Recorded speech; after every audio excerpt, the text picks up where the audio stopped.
अस्सलामुअलैकुम, good morning everybody, welcome. क्या हाल है? ओके, सो हमने एक आइडेंटिफाई की है जगह पाकिस्तान में जहां हम सारे भर भर के जाने वाले हैं क्योंकि वहां निकल रहा है सोना।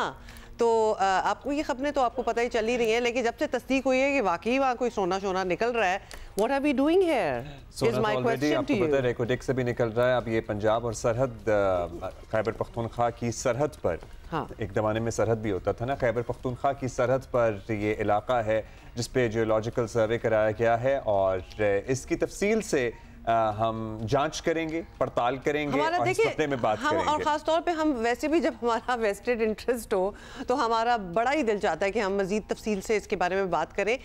वेल, जोक्स असाइड, डेफिनेटली अगर सोना है तो बहुत ज़बरदस्त बात है, इसके बारे में हम। लेकिन इस तरह की कहानियां अक्सर अलिफ लैलवी भी लगती हैं ना कि पता नहीं सोना है या नहीं है। अभी कुछ महीने पहले भी आपको याद है ना, एक और जगह पे सारे एक्सकवेटर लेके पहुंच गए थे। ये सर्वे हुआ, उसके क्या नताइज आए इस बारे में तस्दीक हो चुकी है ऑलरेडी। हम बात करेंगे आगे चलकर शो में तफसील से। लेकिन इंटरेस्टिंग लगता है, हमारा दिल बड़ा करता है, अर्तुरुल सा लगता है हमें माहौल। वो बड़ा ही दिल चाहता है कि बैठ जाए। हाँ, वो ऐसे शिफ्ट कर रहे होते थे एंड ऑल दैट, बिल्कुल मुझे याद है। अप्रैल में लास्ट ईयर 2024 में हमने ये एक सेगमेंट अभी हम आपको दिखा भी रहे थे कुछ क्लिप्स।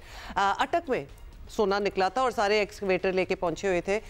उनको सोना मिला था कि नहीं मिला था? उसके बाद ही एक्शन हुआ था। हमने ये सेगमेंट किया था, उसके बाद ही ये एक्शन हुआ और वहां पे दफा 144 नाफिज की गई और फिर जियोलॉजिकल सर्वे कराया गया एक वसी व अरीज रकबे का और फिर उसके बाद ये दरियाफ्त हुई है कि यहाँ पर वसी ज़खायर मौजूद हैं। सो वो जो सेगमेंट हुआ था जिसका आप जिक्र कर रही हैं, जिसका हमें भी बड़ी अच्छी तरह पता है, याद है, उसके बाद ये तदबीर हुई थी क्योंकि ये सोना तो मुसलसल चोरी हो रहा है। तो बेसिकली आपकी सारी बात से मैंने ये अखज़ किया, प्लीज हम पे वापस आ जाएं। Yes, thank you very much.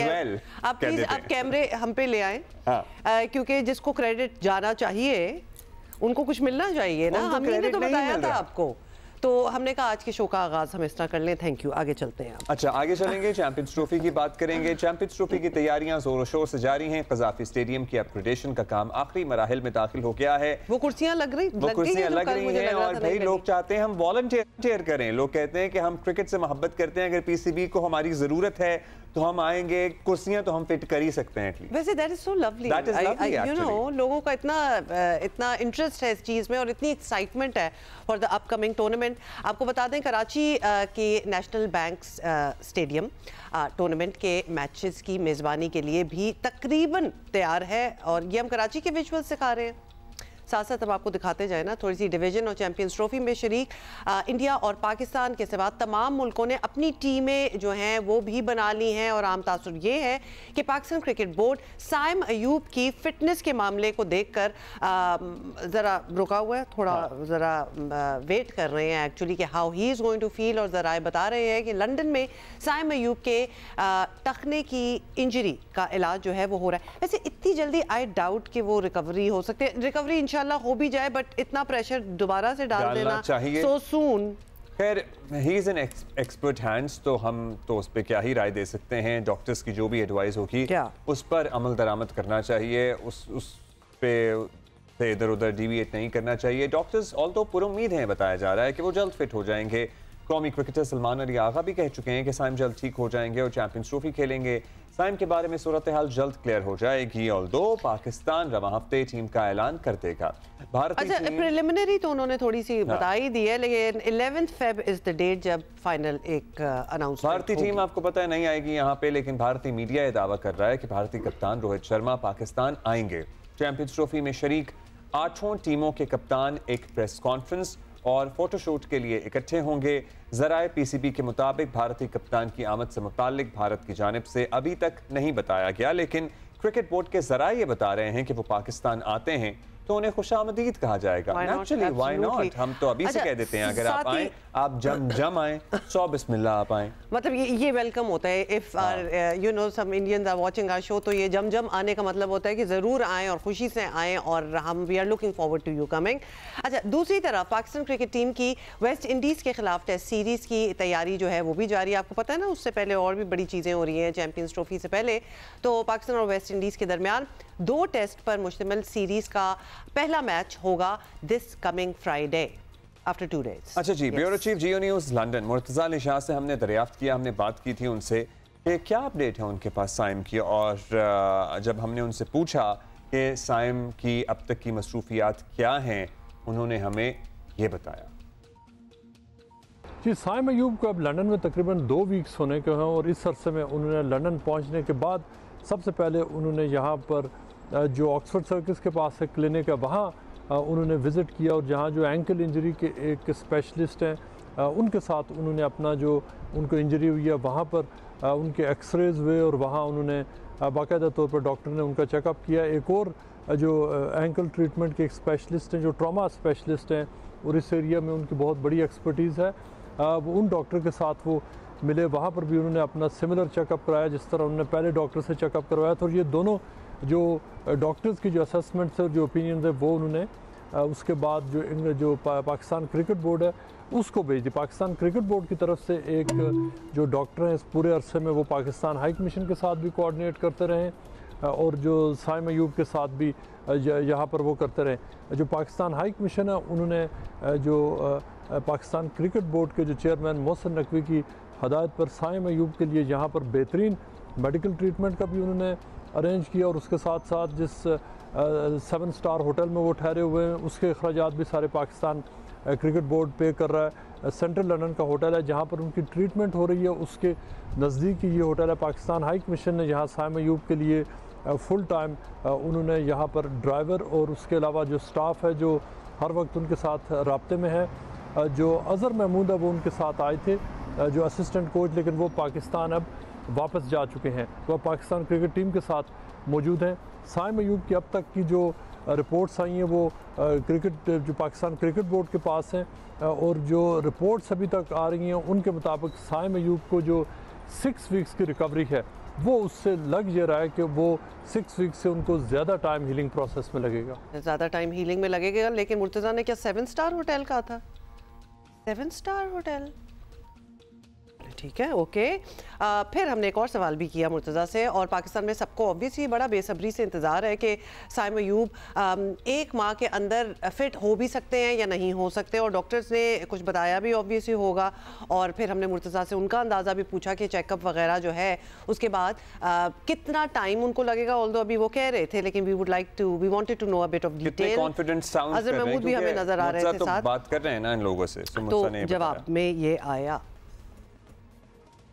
जी, साइम अयूब की जो 2 मीटिंग्स हुई हैं डॉक्टर्स के साथ जो पाकिस्तान क्रिकेट बोर्ड ने जिनके साथ कंसल्टेशन करवाई, उसके अलावा साइम अयूब यहाँ 3 डिफरेंट फिजियोज़ हैं उनके साथ मिल चुके हैं, उनसे हमारी बात हुई है। यहाँ पर उनके जो करीबी राय हैं उनके मुताबिक साइम अयूब को जो 2 डॉक्टर्स हैं जो PCB की तरफ से जिनसे कोऑर्डिनेट किया गया उनकी ओपिनियन भी मिल चुकी है, लेकिन जो फिजियोज़ के साथ मिले उनसे भी हमारी बात हुई है। उन्होंने साइम अयूब को ये बताया है कि उनकी जो हीलिंग प्रोसेस है, जो चैम्पियंस ट्रॉफी की जो डेट आ रही है उससे पहले उनकी रिकवरी होना इस वक्त वो उनको लगता नहीं है कि इतनी जल्दी उनकी रिकवरी हो सकेगी। तो ख़तरा ये है कि अगर उन्होंने रश किया और अगर वो दोबारा गेम में गए और अगर उसी जगह पर दबाव उनको पड़ा दोबारा, तो उसका लॉन्ग टर्म जो इम्पैक्ट हो सकता है, जिसकी वजह से अगर साइम अयूब की रिकरेंस होती है जो उनको ट्रॉमा हुआ है, तो इसका मतलब ये होगा कि शायद वो न्यूजीलैंड और उसके बियॉन्ड उनको लंबे अरसे के लिए उनको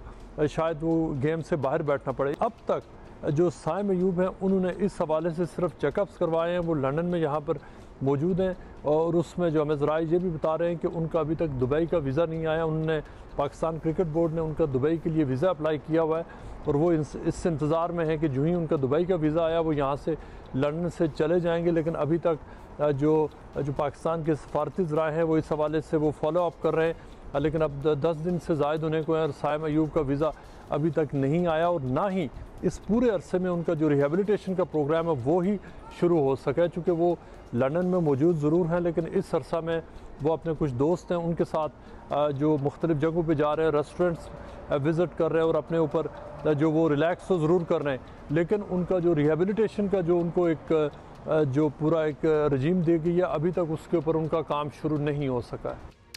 Obviously a lot of recovery has to do with relaxation also, और वो टेंशन वगैरह हट जाए तो आप जल्दी रिकवर भी कर सकते हैं। लेकिन मुर्तज़ा से जो हमारी बात हुई थी तो लग यही रहा था अब्दुल्ला कि it's obviously it's going to take time। It is going to take time, लेकिन Saim is, you know, relaxing और माशाल्लाह, and he's a young boy, so he's a young boy, he's meeting his friends, he's quickly. going out to restaurants and he's having a good time recovering, I guess। और जो होना भी चाहिए। मैं एक बात बताऊं, जितना भी आप बाहर घूम लें फिर लें दोस्तों से मिल लें, जो स्ट्रेस है ना ऑफ अनसर्टेनिटी कि पता नहीं आगे क्या होगा, खेल पाऊंगा नहीं पाऊंगा, क्योंकि इस तरह के बच्चों में, इस एज के बच्चों में, he's just 21, 22, you know, they want to do big and he is already doing माशाल्लाह so well। और खास तौर पे कोई ऐसा टाइम होता ना और ये टखने की इंजरी हो जाती जब आगे कुछ ना आ रहा होता तो ठीक है रिकवरी। ये तो अभी सर पे तो हमारे चैंपियंस ट्रॉफी है, तो डेफिनेटली ये चीज़ें जो हैं साइम के दिमाग में भी ये घूम रही होंगी that I should be there। इंशाल्लाह he will get better। हमारे साथी हैं, उनसे भी जानेंगे। और क़ज़ाफ़ी स्टेडियम की तैयारियां भी ज़ोर शोर से जारी हैं और वहाँ पे किस मरहले में काम मौजूद है, जो सीटें वगैरह हैं वो तो लग रही हैं, बाकी अंदर जो बॉक्सेस हैं, लाउंजेस हैं, यू नो, रेस्ट रूम्स हैं, बाथरूमों का काम ही काफी टाइम ले लेता है। चीजें होती हैं। सुहेल क्या हाल है आपका? अच्छा सुहेल, अब जरा अपनी सेंस में बताएं कहाँ तक बात पहुंची है क़ज़ाफ़ी स्टेडियम की, क्योंकि ऑब्वियसली हम क्लिप्स वगैरह दिखाते हैं, हमें जितना नजर आ रहा होता है हम बता देते हैं, लेकिन परसेंटेजेस में अगर बताना है तो व्हाट 80-90% इट्स डन। मैं बिल्कुल ठीक ठाक हूँ। और जहाँ तक आपके क्वेश्चन की बात है कि कहाँ तक बात पहुँची है, बात खासी आगे तक चली गई हुई है। और अगर हम क़ज़ाफ़ी स्टेडियम की एंट्रेंस से शुरू हों, जो कि फ़िरोज़पुर रोड की तरफ से है, जहाँ अलहमरा कल्चरल कॉम्प्लेक्स, उसके सामने अंडरग्राउंड वाटर टैंक बनाया गया था, वो मुकम्मल कंप्लीट हो चुका है। उसके ऊपर कारपेटिंग कर दी गई है, वो रास्ता खोल दिया गया है जो कि फॉरेन बिल्डिंग की तरफ से जाता है, वहाँ से गाड़ियाँ गुजर भी रही हैं, लेकिन सिर्फ स्टाफ की और मुतलका लोगों की, पहले उन्हें अपनी गाड़ियाँ बाहर लगाना पड़ती थी। अब स्टेडियम के जो निचला हिस्सा है उसके जहाँ पर बहुत ज़्यादा गार्बेज था, कंस्ट्रक्शन का सामान पड़ा था, उसको साफ़ करने की कोशिश की जा रही है। आगे शादी हाल आ जाते हैं, फॉरेन बिल्डिंग के साथ ही वहाँ पर शॉप्स भी हैं गारमेंट्स की और दूसरे रेस्टोरेंट्स भी हैं। वहाँ पर तमाम तर एरिया जो है वो साफ़ कर दिया गया है टूवर्ड्स लिबर्टी की तरफ जाने वाला। अगर हम मेन बिल्डिंग की तरफ बात करें, डेफिनेटली वहाँ पर अभी बहुत काम होना बाकी है और 10-12 रोज़ जो अभी रहते हैं, और उम्मीद यही की जा रही है कि उसको सिर्फ़ और सिर्फ बाहर से जो उसकी लुक है उसको फिनिश किया जाएगा ताकि जो उसका एक अच्छी लुक देख सके। पवेलियंस के ऊपर जो है काम मुकम्मल तेज़ी से जारी है और वो भी मुकम्मल कर लिया जाएगा। नशिस्तें बड़ा अच्छा मंजर पेश कर रही थी कल जब लगना शुरू हुई थी और बहुत तेज़ रफ्तारी से लग रही हैं, क्योंकि जब मैं सुबह रिपोर्ट करने के लिए गया था तो उस वक्त इमरान खान इनक्लोजर में तकरीबन 10-15% के हिस्से के ऊपर ही नशिस्तें लगी थी, लेकिन दोबारा जब मैं दोपहर में गया 3-3:30 बजे तो उसका हाफ से भी ज़्यादा एरिया मुकम्मल कर लिया गया था। काफ़ी जल्दी इस तरह रहा है कि अगले जी 4 से 5 रोज़ के बाद 40 से 50 वर्कर्स लगे हुए हैं एक ही इनक्लोजर में सीटें उसको फिक्स करने के लिए, और अगले 4 से 5 रोज़ में ये एक मुकम्मल लग जाएंगी और बहुत खूबसूरत मंजर इस लिहाज से होगा। मैं सीटों की क्वालिटी के हवाले से तो यहाँ पर अभी बात नहीं करूँगा, लेकिन इतना खूबसूरत मंजर होगा कि 75% जो एरिया है इनक्लोजर्स का, जो कि बहुत बड़े अब कर दिए गए हैं, उसका हिस्सा जो होगा वो ग्रीन कलर का होगा, और जो उसका ऊपर वाला हिस्सा 30% के करीब है वो वाइट कलर का होगा। तो सारी नशिस्तें ग्रीन और वाइट कलर की लग जाएंगी तो पूरा जो स्टेडियम है वो पाकिस्तान के फ्लैग का जो है मंजर, पाकिस्तान के रंग में रंग जाएगा।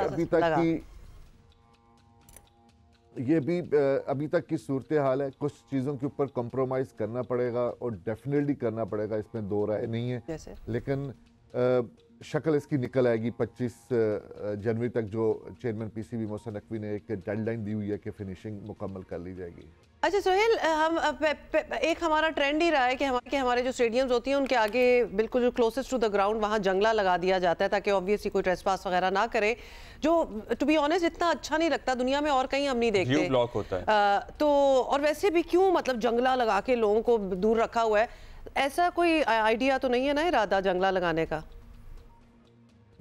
नहीं कतई नहीं, वो बहुत बड़ा उसके ऊपर काम किया गया हुआ। उसके ऊपर एक खंदक जिसको मोट भी कहते हैं वो बनाई गई है, 10 फीट गहरी है, 8 फीट चौड़ी है, और वो पूरे हर स्टैंड के आगे, हर इनक्लोजर के आगे जो बड़े बड़े 10-10 फीट के जंगले थे वो लगाए गए थे और जो शुरू की नशस्तें होती थी उनको तो बिल्कुल व्यू नहीं रुका हुआ होता था।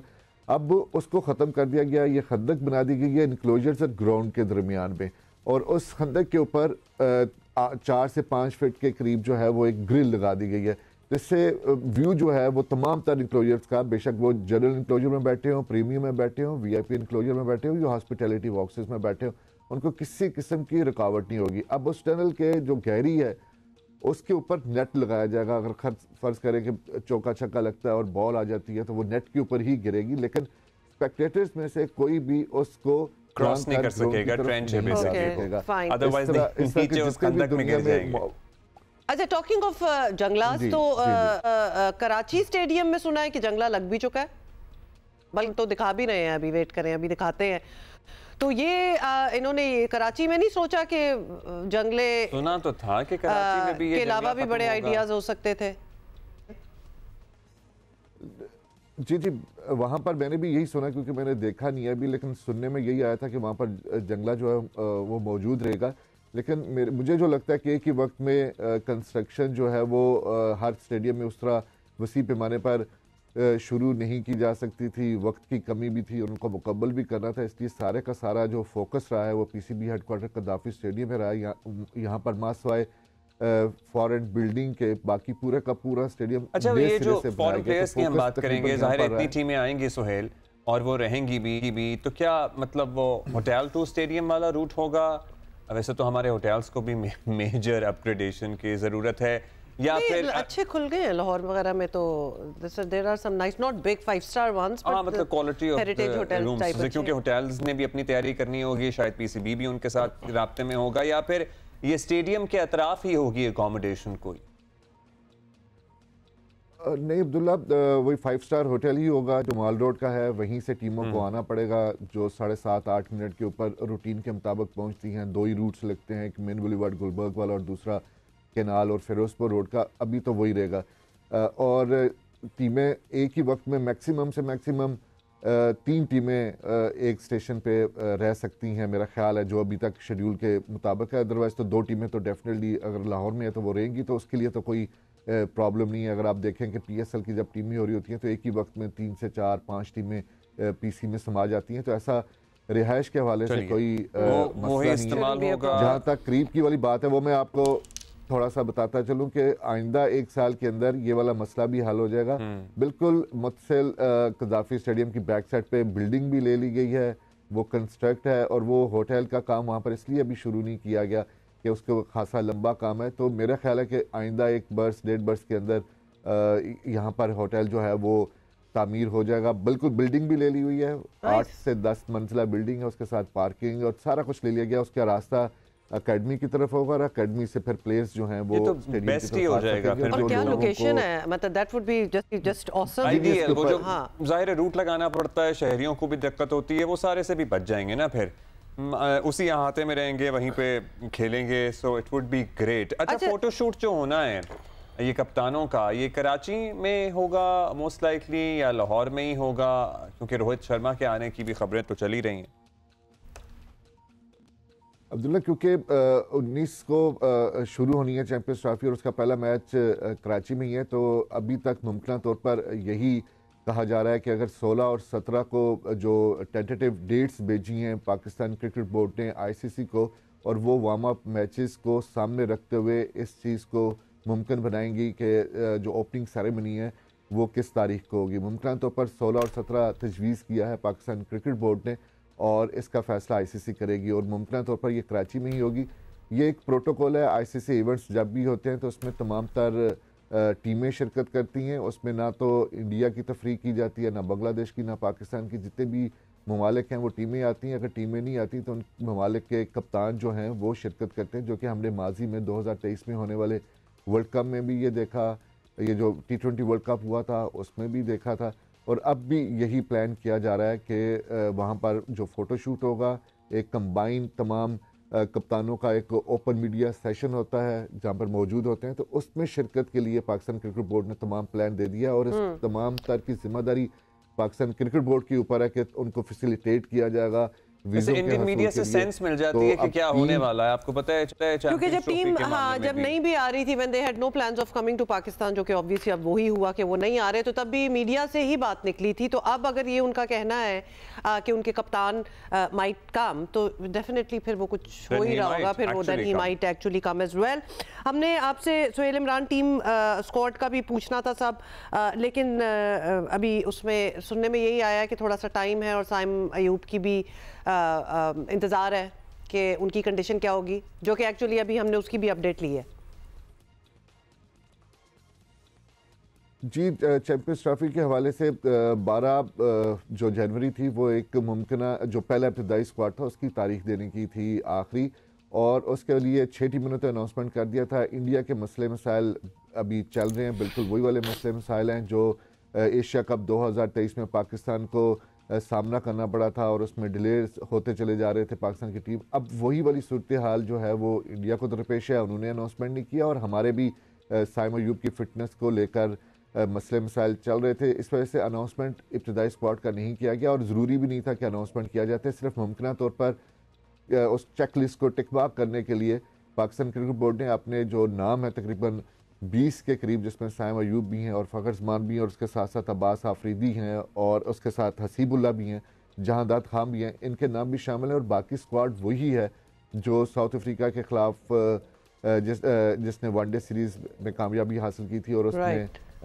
वही वाले तकरीबन लड़के हैं। ये 20 के करीब हैं, लेकिन अनाउंसमेंट जो है ये पाकिस्तान को हर सूरत में 11 फरवरी को करना पड़ेगा, क्योंकि 12 फरवरी से स्पोर्ट पीरियड शुरू हो जाएगा, और उसके बाद फिर पाकिस्तान क्रिकेट बोर्ड को मंजूरी लेना पड़ेगी आईसीसी के। इसलिए मुमकिन तौर पर 8 और 11 के दरमियान में स्क्वाड का अनाउंसमेंट किया जा सकता है। गॉट इट, बहुत शुक्रिया Suhail Imran for giving us an up.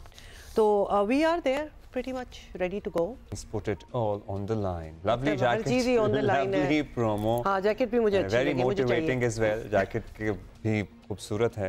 मतलब एक एक्साइटमेंट जो है ना बेसिकली वो बिल्ड हो रही है, एंड अच्छा लगा हमें। अच्छा, आपने सुना ही होगा कि कहा जाता है कि किसी कौम के मुहज़्ज़ब होने का अंदाज़ा उसकी ट्रैफिक से लगाया जा सकता है, और अपनी ट्रैफिक को देखते हुए हम किस कौम में शुमार होते हैं, चलें ये हम नहीं बताएंगे, तो आप खुद ही फैसला कर लें, आपको पता ही होगा। यूँ तो तमाम बड़े शहरों में ट्रैफिक के मसाइल मौजूद हैं, लेकिन कराची उन सब में नुमाया है, और यहाँ मसाइल जो हैं वो पुलिस ही को नहीं, खुद आवाम को भी हल करने हैं। या you have to put your contribution in it. अजीब रवैया है, अक्सर लोग ड्राइविंग लाइसेंस के बगैर गाड़ी चलाने, सिग्नल तोड़ने, रॉन्ग साइड पर गाड़ी चलाने को ना सिर्फ बुरा नहीं समझते, बल्कि लिटरली इस पर इतराते हैं। वैसे ये स्पेसिफिक टू कराची नहीं कह सकते, थोड़ा सा अनफेयर है, ये मैंने बहुत और जगहों पे भी देखा है। इसका मतलब है कि कानून की अमलदारी जो है वो मजीद सख्त होगी तो शायद रवैयों में भी तब्दीली आए। एक और बात जो कि फैक्ट है, हर सिग्नल पर आप देखेंगे वो जो एक साइड खुलने और दूसरी साइड खुलने के दरमियान जो लिटरली आधे सेकंड का वक्फा होता है ना, उसमें चारों अतराफ से हमारे बाइक पर मौजूद भाई रवाना होना शुरू हो जाते हैं, उस मौके का फायदा उठाने की कोशिश कर रहे होते हैं, और मल्टीपल एक्सीडेंट्स होते हैं। They would not wait for their turn. Sindh के सीनियर वजीर इत्तलात और ट्रांसपोर्ट शजील मेमन का कहना था कि ट्रैफिक कवानीन पर मुकम्मल अमल दरामद करके ही ट्रैफिक हादसात से बचा जा सकता है। शहर में ट्रैफिक की रवानी और नज़्म ज़ब्त कायम रखने में शहरियों के साथ साथ दूसरा बड़ा किरदार ट्रैफिक पुलिस का भी होता है। मगर बहुत सारे एहलकार ट्रैफिक कवानीन पर अमल कराने के बजाय कवानीन की खिलाफ वर्जी करने वालों से फ़ायदा उठाते हैं। लोग शिकायत करते हैं, ये दिन के औकात में हैवी ट्रैफिक पर पाबंदी है, मगर खुलेआम इसकी खिलाफ वर्जी होती है। ये भी वो चीज़ है जो कि हम पिछले बहुत सालों में बहुत बार पूछ चुके हैं कि भाई ये हैवी ट्रैफिक का टाइमिंग होता क्या है, बिकॉज हम तो ऑल द टाइम देख रहे होते हैं। नए साल के इब्तदाई 14 दिनों में कराची में ट्रैफिक हादसात में 23 अफराद जाँ बहक हुए हैं, और इसमें ये जो ट्रेलर और वाटर टैंकर से लगकर मरने वाले भी शामिल हैं, which is very very tragic. इसी पे सारे मामले पे बात करते हैं, और आजकल लाइसेंसिंग पे बहुत सख्ती की जा रही है, बड़ी अच्छी सख्ती होना, और सख्ती होने के बाद हज़ारों लोगों को याद आ रहा है कि अरे हम तो सालों से गाड़ी चला रहे हैं, हमारे पास लाइसेंस ही नहीं है। नहीं, और ये बड़ा बताया जाता था हमें तो जरूरत भी नहीं है, लेकिन अब सारों को इसलिए बड़ा रश पड़ा हुआ है लाइसेंसिंग ब्रांचेस पे भी। इकबाल दारा साहब, DIG traffic licensing and training हमारे साथ मौजूद हैं। शुक्रिया इकबाल साहब। इकबाल साहब, कोई हमारे पास शरह है, कोई आदादो शुमार हैं कि कितने लोग अभी भी और सालों से लाइसेंस के बगैर ही अपनी व्हीकल, गाड़ी, मोटरसाइकिल, ट्रक, ट्रेलर, चिंची, रक्षा चला रहे हैं? जी अस्सलाम वालेकुम अब्दुल्ला साहब, बहुत शुक्रिया आपका इनवाइट करने के लिए। जो स्टेटिस्टिक्स बताते हैं कोई 60 से 70% जो ड्राइवर्स हैं कराची में they drive their vehicles without licence. तो अभी रिसेंटली जैसे आपने कहा कि सिंध पुलिस ने पूरे सिंध में एक्शन सेवेयर किया है और उसका नतीजा ये हुआ है कि कोई हमारे पास 11 ब्रांचेस हैं पूरे सिंध में ड्राइविंग लाइसेंस की, तो हमारे पास कोई 4-fold रश बढ़ गया है तकरीबन सारी ब्रांचेस में। तो ऐसा है, बिल्कुल है, फैक्ट है कि जी दादा साहब, जस्ट क्यूरियस, मतलब 60% आपने फिगर एक बताया, is a huge figure. How did we get here? Checking वगैरह नहीं होती लाइसेंसेस की, जो कि एक्चुअली टू बी ऑनेस्ट हमने देखा है कि वैसे तो नहीं होती, और फिर वो क्रैकडाउन क्यों किया जा रहा है अब? बिकॉज जिस तरह आप बता रहे हैं कि बहुत रश पड़ा हुआ है, और ये हमारी इंफॉर्मेशन भी बता रही है कि लोग भर भर के अब अपना ड्राइविंग लाइसेंस बनाने जा रहे हैं। What has changed? नहीं, चेंज इस तरह से है कि रिसेंटली हमने सेंट्रल पुलिस ऑफिस में मीटिंग की, आईजी साहब ने उसको चेयर किया, DIG traffic was also there. तो एक लॉजिकल बात ये हुई कि जी आईजी साहब ने ये पूछा कि जी आप जो बाइक्स या कार्स हैं उनसे लाइसेंस जब पूछते हैं उसके बाद चालान करके और उनको फिर उसी बाइक और गाड़ी को चलाने की इजाज़त देते हैं, they are again on roads. तो अब आपने देखा होगा एक मीडिया कैंपेन चल रही है कि हमने एक डेडलाइन दे दी है कि जी इस डेडलाइन तक आप अपने लाइसेंसेस या लर्नर लाइसेंस एटलीस्ट बना लें, उसके बाद आपकी गाड़ियां जब्त होंगी। तो जब आवाम ने ये सुना कि गाड़ियां जब्त होंगी तो उसके बाद हमारा रश बढ़ा है लाइसेंसिंग के लिए। कोई इस तरह का निज़ाम भी बन सकता है कि किसी भी इंसान के नाम पर कोई व्हीकल निकले ही ना, मोटरसाइकिल हो, गाड़ी हो, रक्षा हो, उसकी रजिस्ट्रेशन ही उस वक्त तक ना हो सके जब तक उसके पास एक वैलिड ड्राइविंग लाइसेंस ना हो, या ये ऑलरेडी मौजूद है? नहीं, इस तरह की कोई चीज़ मौजूद नहीं है और ऐसा हो भी नहीं सकता, क्योंकि गाड़ी लेने वाले का पर्पस मुख्तलिफ हो सकता है। जैसे मैं अगर गाड़ी ले रहा हूँ तो हो सकता है कि मेरे घर में कोई और ड्राइवर हो जो चलाए, या इस तरह से कमर्शियल व्हीकल्स हैं, ओनर और होते हैं, ड्राइवर और होते हैं। राइट। तो मेरा नहीं ख्याल है किसी भी दुनिया के ठीक है, आप कह रहे हैं इस तरह सिस्टम नहीं चल। हम हम आइडियाज जिससे बेहतर अमलदारी हो सके। हम पहले भी बात कर रहे थे, लेकिन अब आप हमारे साथ हैं तो आप बता सकते हैं। पॉसिबल जी। एक तो ऑब्वियसली लोग वेरी इंकरेजिंग के लोग जा रहे हैं, दे अंडरस्टैंड कि ड्राइविंग लाइसेंस बनाना बहुत ज़रूरी है, बट ड्राइविंग लाइसेंस बनवाना, ड्राइविंग करना, it's a practical thing, there is a big theory part also. बाकी मुल्कों में देखें तो पूरा एक एग्जाम होता है, लिखत पढ़त होती है, वो सिग्नल्स को समझने की जरूरत होती है। आर वी डूइंग दैट, और that is that a requirement as well, या फिर बस ड्राइविंग आनी चाहिए आपको? नहीं जी, हमारे जो ड्राइविंग टेस्ट होता है उसके दो पार्ट्स होते हैं। एक थ्योरेटिकल होता है, कंप्यूटर असिस्टेड टेस्ट होता है, कंप्यूटर पे बैठ के रोड साइन और मुख्तलिफ जो ट्रैफिक के सवाल, मल्टीपल MCQs होते हैं, एकेडमिक पार्ट है, और सेकंड इज़ फिजिकल पार्ट। तो दोनों आपको पास करने होते हैं। इसी तरह से फिर जो कमर्शियल लाइसेंसेज हैं उनकी रिक्वायरमेंट्स और सख्त हैं। अच्छा इकबाल साहब, ये ऑनलाइन भी ज़ाहिर है आपका निज़ाम है, लोग एप्लीकेशन उसमें भी चूंकि आजकल क्रैकडाउन हो रहा है कर रहे हैं। एक तो आपकी मखसूस ब्रांचों पे रश बहुत ज़्यादा है, तो आप दीगर ब्रांचों का भी बता दें, क्योंकि शहर में लिटरली एक क्लिफ्टन ब्रांच ज़्यादा मशहूर है, तो वो क्लिफ्टन ब्रांच पे हज़ारों लोग पहुँच जाते हैं।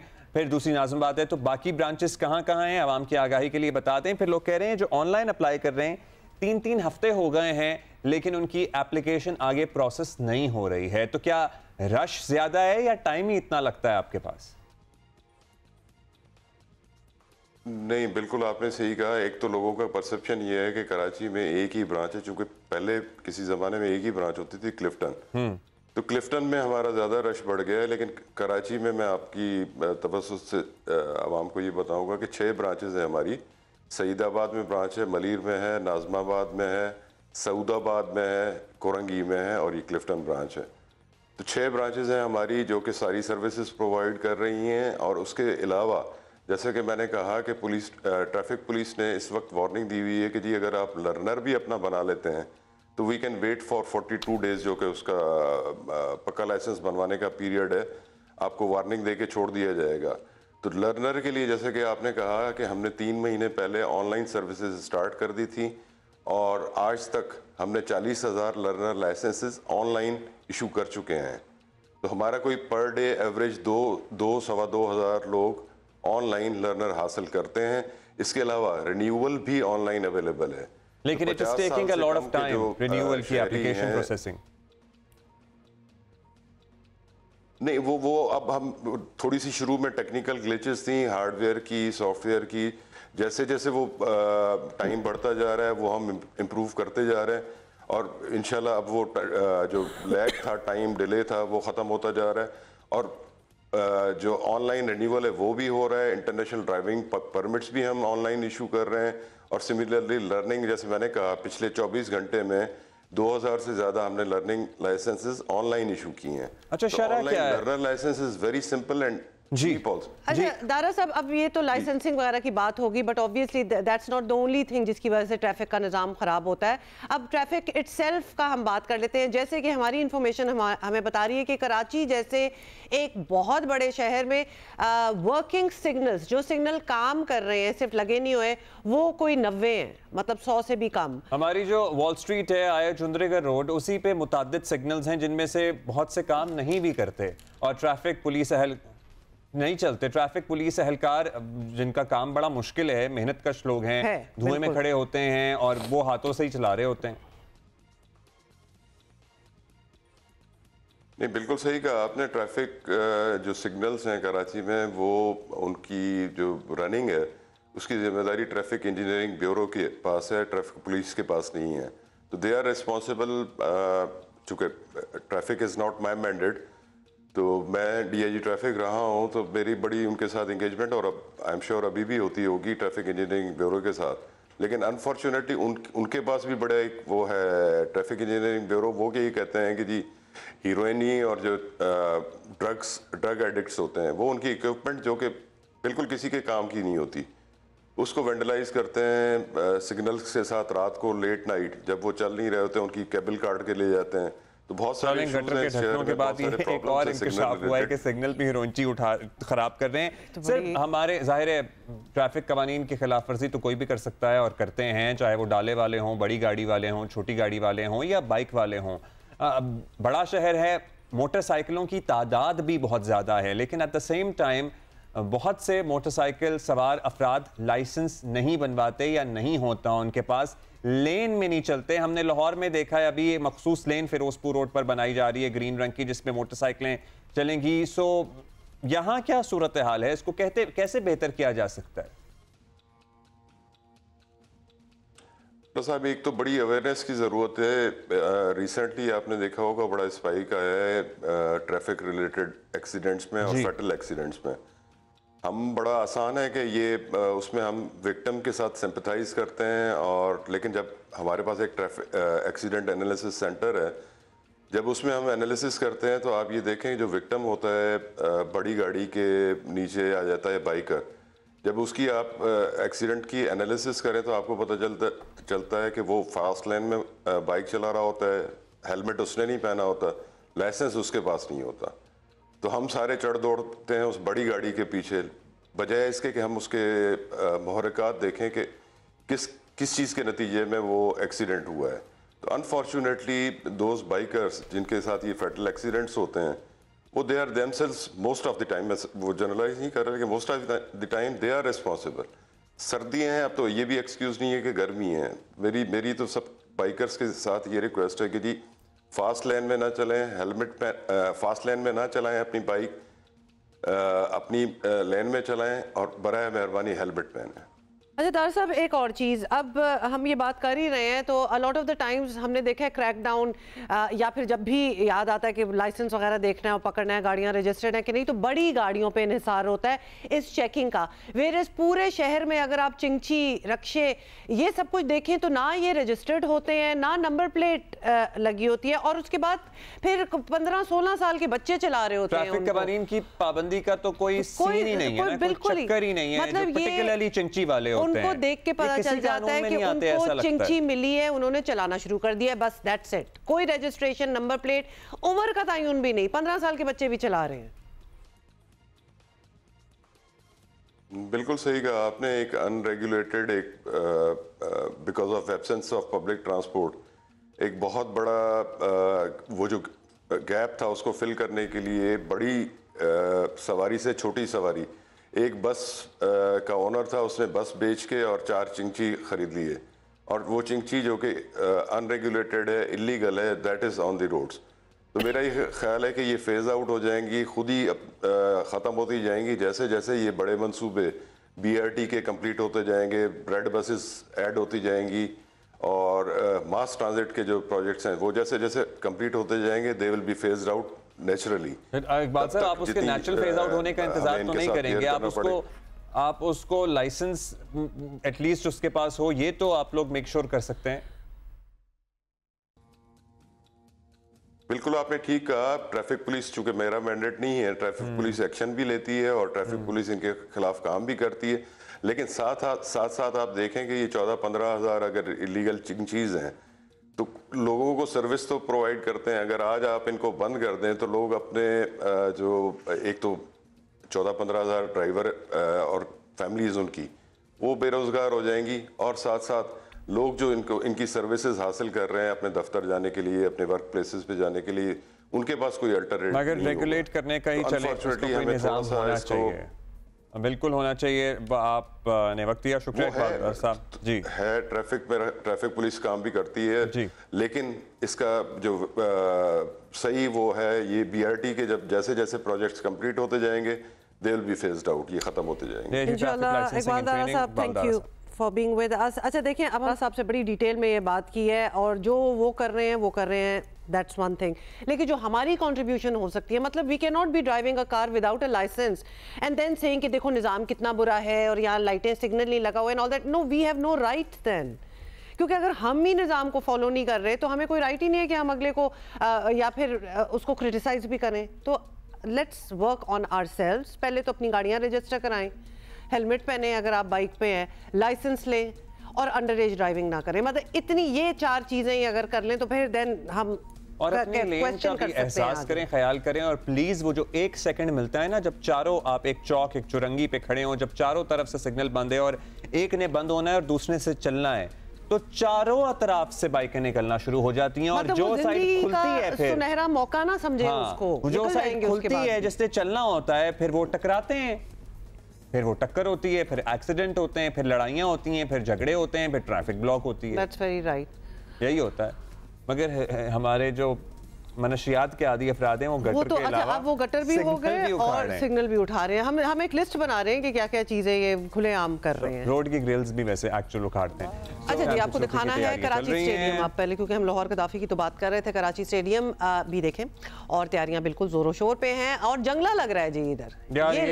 ये जंगला आ गया वापस, द जंगला इज बैक। यार ये नहीं यार, I don't like the idea. I mean जंगले में आप कौन जंगली हैं यहाँ आपको जंगला लगाना पड़ रहा है। आपको पता है ये वाहिद स्टेडियम है जो PCB की अपनी मिल्कियत है, सो इसको तो बहुत ही बेस्ट होना चाहिए। तो पता है क्या, जब वो कराची लाहौर का कंपैरिजन और वो जो होती है ना नाइंसाफी कराची के साथ, उस पर मेरा बड़ा दिल दुखता है।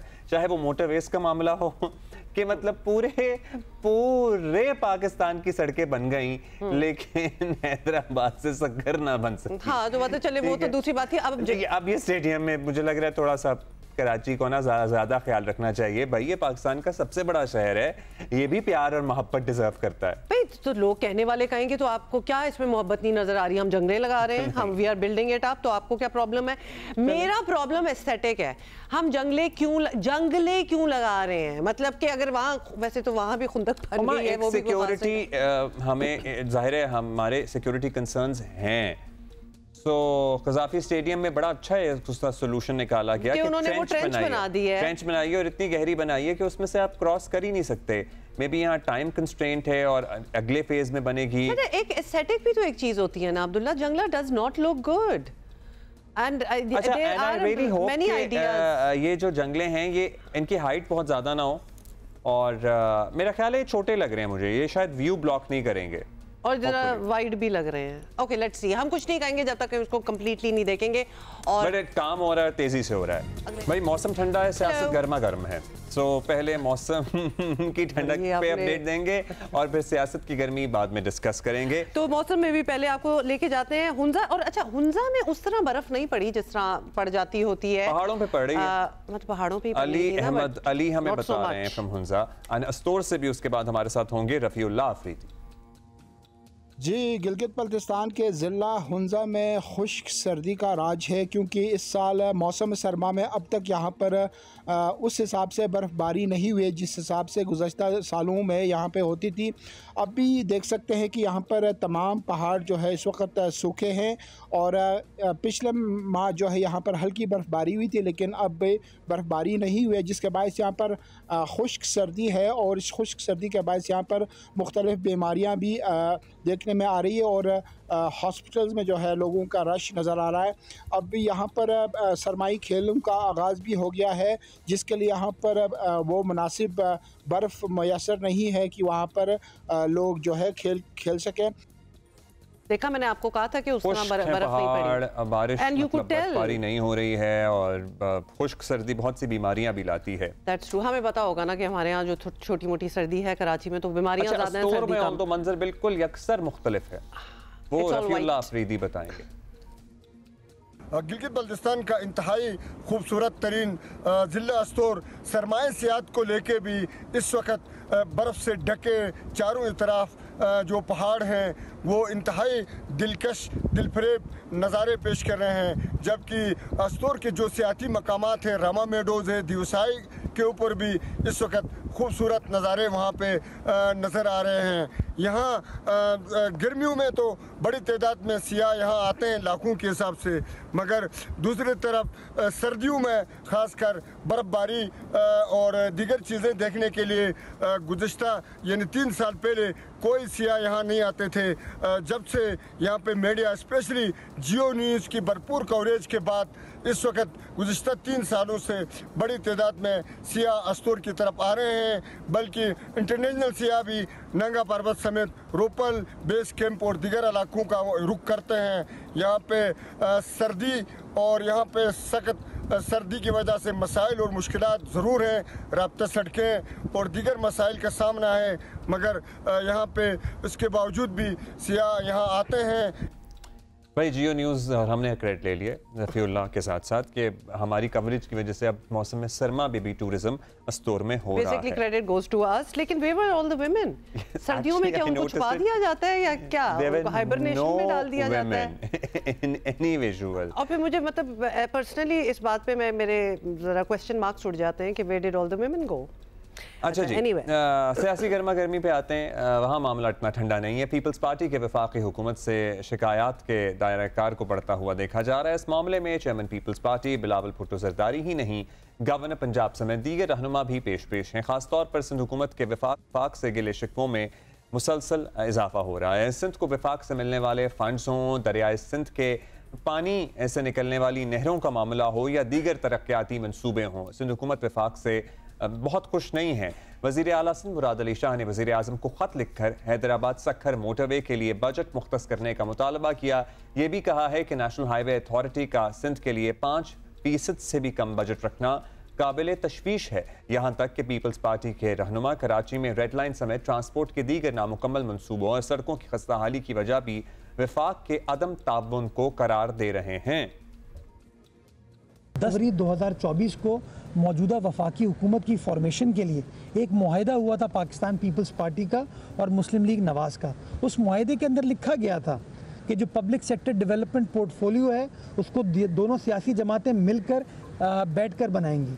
जो आपके SDGs का डेवलपमेंट का काम है वो दोनों सियासी जमातें मिलकर बैठकर बनाएंगी। वफाक को जो कराची के इशूज़ हैं उसको हल करने के लिए हमारी मदद करने की ज़रूरत है। मेरा ये मानना है कि Pakistan infrastructure development corporation limited बना के आप कराची शहर के जो तरक्याती मंसूबे हैं ना उसको मौसर तरीके से नहीं कर पाएंगे। और उसकी वाज़ेह मिसाल आपको एम ए जिन्ना रोड पर वो कॉमन कॉरिडोर नज़र आता है जो आज भी खुदा हुआ है। क्यों?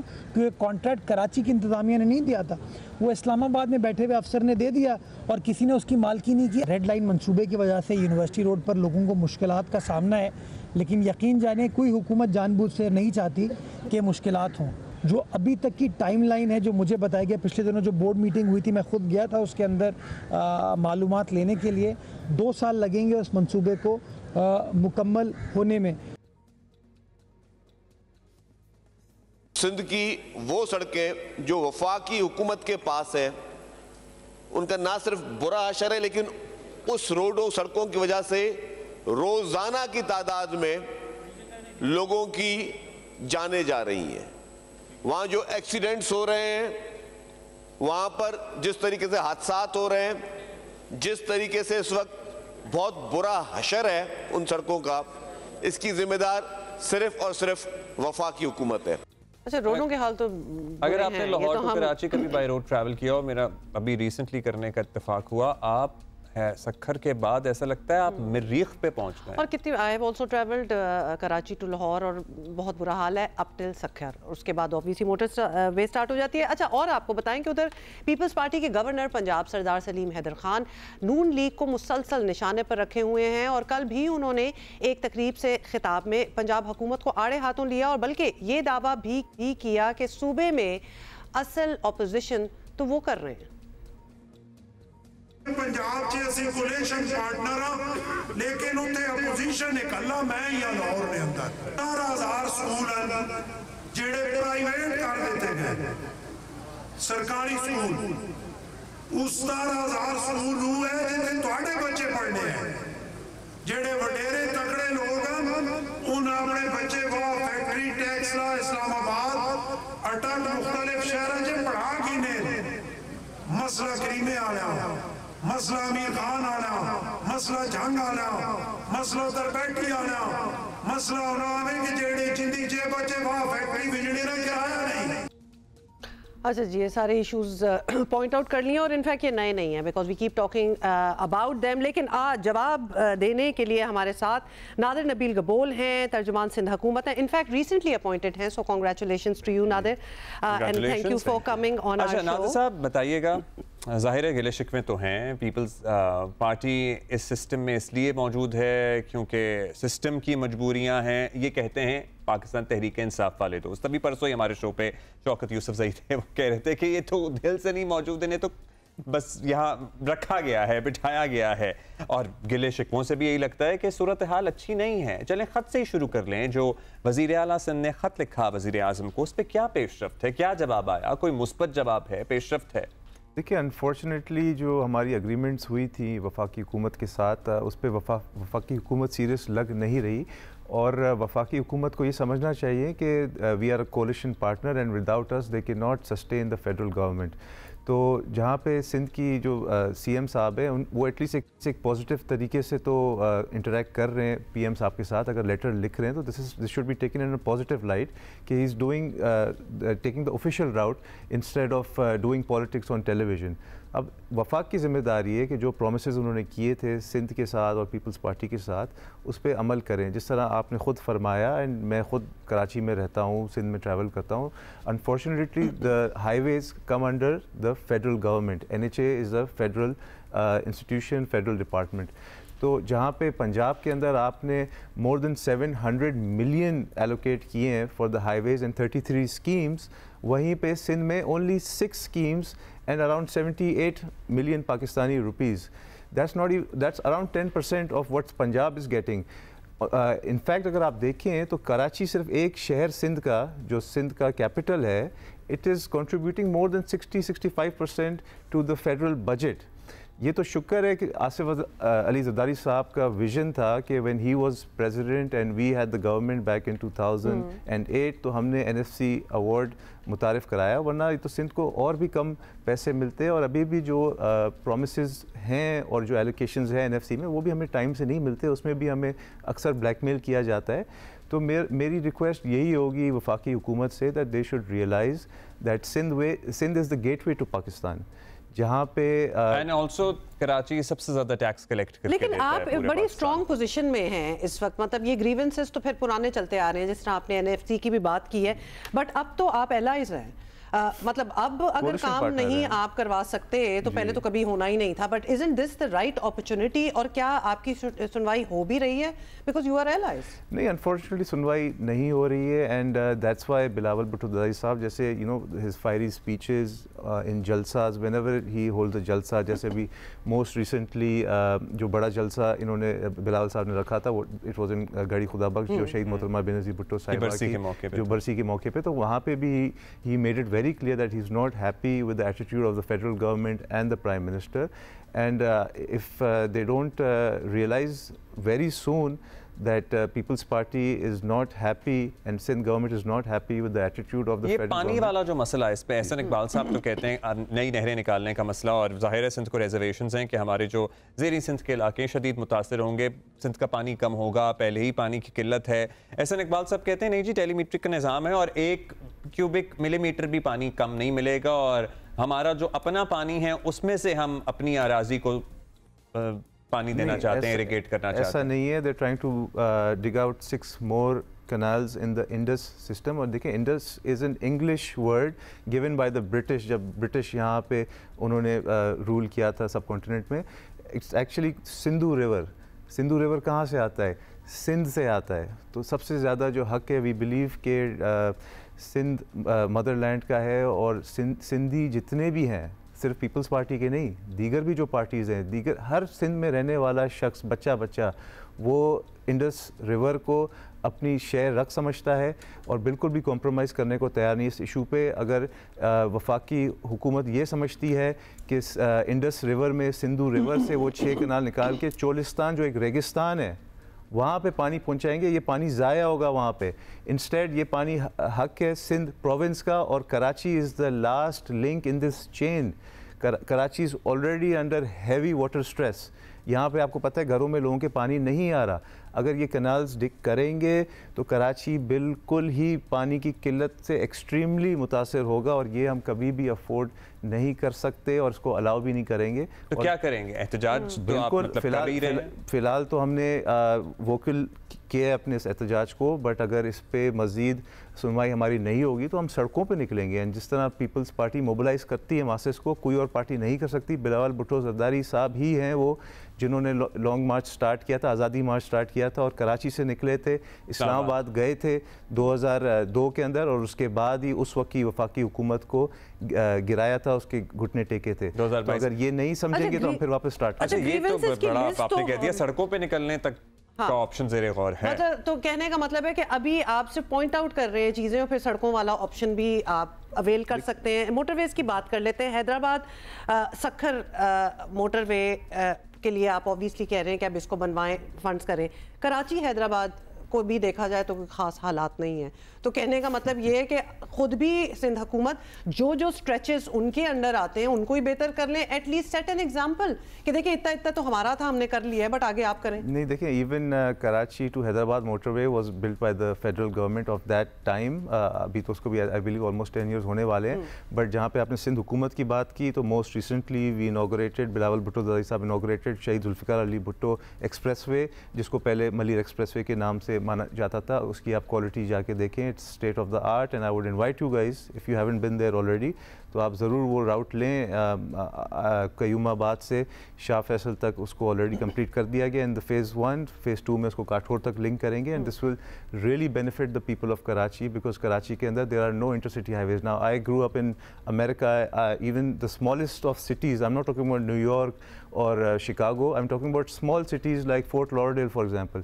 वहाँ पे भी there are intercity highways, bridges और ओवरहेड ब्रिजेस। अच्छा, जहाँ वफाक से ज़ाहिर शिकायत हैं और आप कह रहे हैं कि आप उन्हें उठा भी रहे हैं, और अगर नहीं आपकी सुनवाई हुई तो आप एहतजाज तक भी बात जा सकती है। कराची के इटसेल्फ बहुत सारे इशूज़ हैं और हम बहुत दफ़ा उठाते हैं। कराची की अपनी सड़कें, मतलब सेंट्रल डिस्ट्रिक्ट की देख लें, उस दिन कहाँ गया, नॉर्थ नाज़िमाबाद, गलियाँ, सड़कें इतनी चौड़ी चौड़ी हैं, बहुत बुरा हाल है बहुत सारी जगहों। जी देखें, जहाँ पे हम भी मानते हैं और हमें कहा भी गया था कि लोकल गवर्नमेंट्स की एम्पावरमेंट होनी चाहिए, तो अब जो है टाउन लेवल तक गवर्नमेंट्स एम्पावर कर दी गई हैं। But I will invite you for example to my constituency Lyari. वहाँ पे अगर आप चाकीवाड़ा रोड देखें, वहाँ पे आप टेनरी रोड देखें, they are better than many roads in Lahore and Islamabad, and I challenge you this. और आपने इंट्रोडक्शन में ख़वातीन का भी पूछा था कि ख़वातीन का है, तो ख़वातीन आपको लियारी में मिलेगी, जहाँ पे बिलावल भुट्टो ज़रदारी साहब ने recently Lyari international football stadium inaugurate किया, और वहाँ पे women's football, pink football league वहाँ पे इफ्तिताह किया। तो women in Lyari are very empowered माशाल्लाह, एंड हम उनको मजीद एम्पावर कर रहे हैं in the field of sports, arts, culture and education. तो अगर आपने विमेन देखनी है तो लियारी की थैंक यू नादिर नबी। हाँ, लेकिन ये मुझे इंटरेस्टिंग लगा इनका कि जो मुतालबा है उस पर अभी तो बातचीत हो रही है, लेकिन फिर बात बढ़ भी सकती है। तो ये नादिर गबूल ने हमें अभी बताया। Thank you so much for being here with us. अच्छा जी, अब जरा आगे चलते हैं। वो गर्मा गर्मी आप जो बात कर रहे थे ना, उसकी बात हो ही जाए। ने कहा था कि वो अफसाना जिसे अनजान तक लाना ना हो मुमकिन, उसे एक खूबसूरत मोड़ देकर छोड़ना अच्छा। हुकूमत और तहरीक इंसाफ के दरमियान जारी मुज़ाकरात भी ऐसा ही अफसाना लिटरली बनते जा रहे हैं, जिसका किसी वाज़े नतीजे पर इख्तिताम होता दिखाई नहीं दे रहा। और मुसीबत यह है कि फ़रीक़ैन के लिए क्या हम कहें, मुज़ाकराती नाम के इस अफसाने को खूबसूरत मोड़ देकर छोड़ना भी मुश्किल होता जा रहा है। बड़ी शायराना अब्दुल्ला ने पूरा एक अफसाना जो है ना वही खींच दिया। मैं आपको बताती हूँ कि कल सेनेट में जो कुछ हुआ, कहीं नहीं लगता कि ये वही लोग हैं जो सिर्फ एक दिन बाद बातचीत का तीसरा राउंड जो है वो करने जा रहे हैं। एक्चुअली वो बड़ा एक टेलिंग होता है कि because we don't really get to see कि वो बातचीत किस माहौल और किस मूड में हो रही होती है। वो आके हमें बता देते हैं कि हुआ था, लेकिन उससे चंद लम्हों पहले या एक दिन पहले जब हम सीन देखते हैं तो ज्यादा फिर इतने होपफुल रहते नहीं है। दोनों जानिब से एक दूसरे पर बिल्कुल आपने बड़ा अच्छा कहा, ताबड़तोड़ हमले अभी हमारे साथ मौजूद हैं वफाकी वजीर सूबाई राबता, वजीर आज़म के सियासी मुशीर राना सनाउल्लाह साहब, and he is with us. शुक्रिया राना साहब। राना साहब, हुकूमत और तहरीक इंसाफ के मुज़ाकरात से बड़ी उम्मीदें हैं लोगों को, लेकिन हुकूमती कमेटी की जानिब से बड़ा वाज़े बताया गया कि 31 जनवरी तक तो मुतालबात पर अमल दरामद मुमकिन नहीं है। अब ऐसा हो ही नहीं सकता, तो फिर ये एक्सरसाइज क्यों हो रही है सर? दूसरी तरफ भी लोग कह रहे हैं ना कि बस वही हमारी डेडलाइन है। देखें, किसी भी जमहूरी और सियासी निज़ाम में मुज़ाकरात, इंगेजमेंट, हिज़्ब इख्तिलाफ और हिज़्ब इक़्तिदार का आपस में मामलात को डिस्कस करना जो है, ये एक बुनियादी तकाज़ा है जमहूरियत का, वरना फिर जमहूरियत और आमरीत में फ़र्क क्या है? तो इसलिए ये मुज़ाकरात का होना जो है, ये हम तो उस वक्त भी इसके हामी थे जब हम मिशन में थे और हमारे ख़िलाफ़ जो है वो केसेस बनाए जा रहे थे। तो जहाँ तक इनका यानी 31 जनवरी तक मुतालबात का जो कि अभी तक हमारे सामने ही नहीं आए, तो उस वक्त तक उनका पूरा होना या पूरा ना हो सकने की बात इस तरह से है कि जो भी वो मुतालबात हमें तहरीरी तौर पे पेश करेंगे, लाजमी बात है कि हम वो वापस लेके आएंगे अपनी पार्टी के पास, गवर्नमेंट के पास, अपने अलाइज़ के पास, और उनकी डिस्कशन के बाद उसका फिर जवाब देंगे। जैसे अगर वो जुडिशल कमीशन चाहते हैं तो उसके टर्म ऑफ रेफरेंस क्या होंगे, उसके इख्तियारात क्या होंगे, वो रिपोर्ट कितनी देर में पेश करेगा, अहमियत तो इन चीज़ों की है। तो इसके ऊपर तो कोई अभी बात नहीं हुई।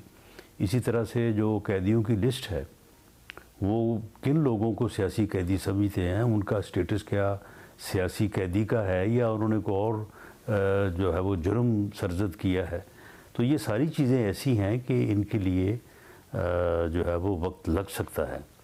तो इसलिए हमारा तो यही मशवरा होगा कि वो इन सारी चीज़ों के ऊपर जो है वो तसल्ली के साथ और एक यानी जल्दबाजी से नहीं बल्कि तहम्मुल के साथ जो है वो बात करें और कोशिश करें कि किसी कंसेंसस के ऊपर पहुंचा जाए। कोशिश करें किसी से आए। अच्छा राना साहब, तहरीक इंसाफ को अपने मुतालबा तहरीरी शक्ल में देने हैं, कमीशन वाली बात तो ठीक है, समझ आ गई। कैदियों वाली बात जिसका भी आप भी जिक्र कर रहे हैं, ये उनकी रिहाई वाला मामला जो है वो ज़रा ज़्यादा पेचीदा है। सियासी कैदी की कोई डेफिनेशन भी तो होनी चाहिए ऑब्वियसली। तो आप क्या समझते हैं कि तहरीक इंसाफ को इस मुतालबे के साथ कैदियों की डिफाइन करें, एक लिस्ट भी दें, नाम दें, फहरिस्त होनी चाहिए पूरी? जी, हमने जो मीटिंग पहले हुई है उसमें हमने उनसे तकाजा किया था कि अगर आप जुडिशल कमीशन चाहते हैं तो उसके टर्म्स ऑफ रेफरेंस आप क्या चाहते हैं, फिर उसकी सरबराही के लिए भी क्या आपकी कोई कंडीशन है या नहीं है, और इसी तरह से आप जिन लोगों को सियासी कैदी समझते हैं उनकी आप हमें लिस्ट देंगे तो फिर ही हम आपको जवाब दे सकेंगे कि ये सियासी कैदी हैं या नहीं हैं। तो होपफुली उम्मीद तो है कि ये मीटिंग जो कल होने जा रही है तो इसमें वो अपनी लिस्ट भी और जो जुडिशल कमीशन है उसके मतलब अपनी कंडीशंस वो पेश करेंगे।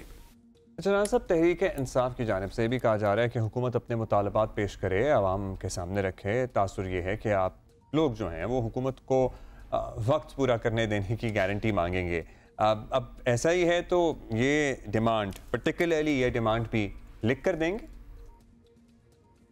देखिए, हमारा कोई सच इस तरह का कोई डिमांड देने का कोई इरादा नहीं है, लेकिन बहरहाल हम उनके जो मुतालबात होंगे उनका जवाब जब तहरीरी तौर पे देंगे तो हम उनसे कुछ चीज़ों की तवक्को ज़रूर करेंगे। हम ये ज़रूर चाहेंगे कि मुल्क इस वक्त जो अपनी बदतरीन इकॉनमी के ऊपर जो है वो काबू पा के तो मुआशी खुशहाली की तरफ जो है वो बदहाली से खुशहाली की तरफ जो है वो सफ़र का आगाज़ करने जा रहा है, तो उसमें जो बुनियादी चीज़ें हैं उनके ऊपर सबका कंसेंसस होना चाहिए। जैसे उर्फ़ आम में हम चार्टर ऑफ इकॉनमी भी जो है वो कहते हैं। इसी तरह से दहशतगर्दी का जो सामना है पूरे मुल्क को, पूरी कौम को, तो उसके मतलब भी बाज़ चीज़ें जो हैं उनके ऊपर सभी सियासी जमातों का कंसेंसस होना चाहिए। कल जिस तरह से चीफ ऑफ आर्मी स्टाफ ने जो है वो पेशावर का दौरा किया है, तो जो उन्होंने सियासतदानों से मुलाकात की है तो उसमें तमाम जमातों के लोग मौजूद थे। अली अमीन गंडापुर साहब भी वहाँ पे मौजूद थे। तो ये जो दो बुनियादी इश्यूज़ हैं जिसमें अमन व अमान है, जिसमें इकॉनमी है, जिसमें दहशतगर्दी से मुकाबला है, तो उसके ऊपर तो तवक्को की जानी चाहिए, बल्कि हर किसी को इसके ऊपर जो है वो बड़ी कमिटमेंट के साथ जो है वो खड़ा होना चाहिए कि सभी का कंसेंसस हो और जो हमारी फोर्सेस, जो हमारे जवान और हमारे ऑफिसर जो है वो जो कुर्बानियाँ पेश कर रहे हैं इन चीज़ों के ऊपर काबू पाने के लिए, तो उसके मतलब एक कंसेंसस कौमी सतह पे होना जो है वो ज़रूरी है। इस किस्म की तवक्को जो है वो ज़रूर हमें है रखनी चाहिए, वो सामने जो है वो लाई जा सकती है। इसके अलावा हमको सच कोई डिमांड्स वगैरह या जिस तरह आपने कहा कि जी हमें ये करने दिया जाए या मुद्दत पूरी करने दी जाए, इस किस्म का कोई मुतालबा हमारे ज़हन में नहीं है। चलिए ठीक है राना साहब, आगे बढ़ते हैं। और वैसे अब ये भी एक रूटीन सवाल ही बन चुका है, लेकिन ऑफ कोर्स ज़रूरी है, तो वी विल आस्क यू। अब सैलाब फंड्स, आईनी तरमीम, नहरों का मामला, सड़कें बनाने का कोटा, पीपल्स पार्टी इन सब चीज़ों पर सख्त बयानात दे रही है और वफाकी हुकूमत के ख़िलाफ़ ये बयानात हैं, और हुकूमत जो है उन्हें इंगेज भी नहीं कर रही। तो कर रही है लेकिन फ़ायदा नहीं हो रहा, फ़ायदा कुछ खास नहीं हो रहा। अभी उनके स्पोक्स पर्सन भी पीपल्स पार्टी के आए हुए थे स्पोक्स पर्सन, और वो भी इन चीज़ों की निशानदेही कर रहे थे। क्या फैसला हो गया है कि अब इत्तेहादियों को भी अपोजिशन की तरह ही ट्रीट करेंगे, क्योंकि वो तैयार हैं कि वो सड़कों पे भी आ सकते हैं? जी बिल्कुल ऐसा नहीं है। हम अपने इत्तेहादियों को बिल्कुल अपनी तरह, अपने जो इत्तेहादी हैं उनकी तरह जो है वो डील करेंगे। बाकी जहाँ तक पीपल्स पार्टी का मामला है, पीपल्स पार्टी की जो बाज़ बातें हैं वो बिल्कुल दुरुस्त हैं, और उनके साथ जो वादे हुए थे या जो उनके तकाज़े हैं वो बिल्कुल उनको करने चाहिए, ज़ोर दे के करने चाहिए। लेकिन उसका जो आगे से जवाब है, जो उज़र है, वो भी मुदल्लल है। तो इसके ऊपर उनके साथ हमारी बातचीत होती रहती है। ये पिछले दिनों में पंजाब से मुतल्लिका जो है वो काफ़ी शिकायत थी, काफ़ी गिले शिकवे भी थे। तो हमने गवर्नर हाउस में मैं और डार साहब वहाँ पे चले गए थे और पीपल्स पार्टी के गवर्नर हैं सरदार सलीम साहब, उनके साथ हमने बैठ के बाकी पीपल्स पार्टी की लीडरशिप जो है वो नदीम अफजल चंद साहब वहाँ पे थे, मोहसिन हसन मुर्तज़ा साहब थे, बाकी दोस्त थे, तो उनके साथ बैठ के हमने सारी चीज़ों को जो है वो रिज़ॉल्व किया। तो वो चीज़ें ठीक है, गिले शिकवे भी होते रहते हैं और उनके ऊपर जो है वो बैठ के अवाम तफ़हीम भी जो है वो हो जाती है और इसी तरह से ये सिलसिला डेमोक्रेसी में आगे बढ़ता है। शुक्रिया खुराना साहब। खबर ये है, बतानी है आपको कि बांग्लादेश की मुसल्लह अफवाज के principal staff officer lieutenant general Kamrul Hasan ने वफ्द के हमरा दौरा पाकिस्तान किया है। दिस इज़ बहुत ग्रेट डेवलपमेंट, बड़ी पेशरफ्त हो रही है और तेज़ी से मुस्बत पेशरफ्त हो रही है बांग्लादेश और पाकिस्तान के ताल्लुकात की। अगर बात करें, chairman joint chief of staff general Sahib Shamshad Mirza और army chief general Asim Munir से अलग अलग मुलाकातें की हैं इन्होंने। ISPR के मुताबिक जनरल साहिब शमशाद मिर्ज़ा से मुलाकात में शराकत दारी यानी पार्टनरशिप को किसी भी बैरूनी रुकावट से महफूज रखने के अज़्म का अयादा किया गया है। Definitely a very big development. अगर आप रीजनल पॉलिटिक्स भी देखें और रीजनल सिचुएशन भी देखें, army chief general Syed Asim Munir general Kamrul Hasan की मुलाकात में खित्ते में उभरती सलामती की सूरत हाल पर तबादला ख्याल किया गया है और भी बहुत सी एक्सचेंजेस हुए। ये एक्सचेंज हो रहे हैं, ये कम्युनिकेशन बहाल जब से हुई है, डेवलपमेंट हो रही है ताल्लुकात में, वहीं पीपल टू पीपल कांटेक्ट भी अब बेहतर हो गया है। वो जो स्पेशल काउंटर बनाए गए थे थॉरो चेकिंग के पाकिस्तानियों की, वो ख़त्म कर दिए गए, लेकिन वीज़े का इजरा भी होना शुरू हो गया। अब तो वो भी बड़ा आसानी हो गई है। आई गेस कल्चरल एक्सचेंजेस होने चाहिए। कितने लोग हैं जिनके अभी भी जानने वाले हैं, दोस्त हैं, रिश्तेदार हैं, हमारे यहाँ बुजुर्ग हैं, वहाँ बुजुर्ग हैं, they want to come visit, we want to go visit. So ये सारा कुछ होना चाहिए। विद दिस डेवलपमेंट, शुरू में शो के जो हमने बात की थी ना, एक को सोने की तलाश है, उस पर हम जरा डिटेल में बात करेंगे। मिल गया है कि बड़ा एडिटोरियल स्टाइल खजाना मिल रहा है और ऐसे मिले तो क्या ही बात है। पंजाब में जी अरबों रुपए मालियत के सोने के ज़खायर दरियाफ्त होने का दावा किया जा रहा है और सूबाई मिनिस्टर ऑफ मिनरल्स हैं सरदार शेर अली गोरचानी के, उनके मुताबिक सोने के ये ज़खायर अटक के 32 किलोमीटर इलाके से दरियाफ्त हुए हैं, हो गए हैं, ये हो गया है। चलो, वज़ीर इत्तलात पंजाब आज़मा बुखारी ने भी सोने के ज़खायर मिलने की तस्दीक करते हुए कहा है कि जल्द खुशखबरी देंगे। पंजाब हुकूमत ने ऑक्शन के लिए रूल्स फ्रेम तय कर लिए हैं। डिप्टी कमिश्नर अटक की सरबराही में ऑक्शन कमेटी बना दी गई है।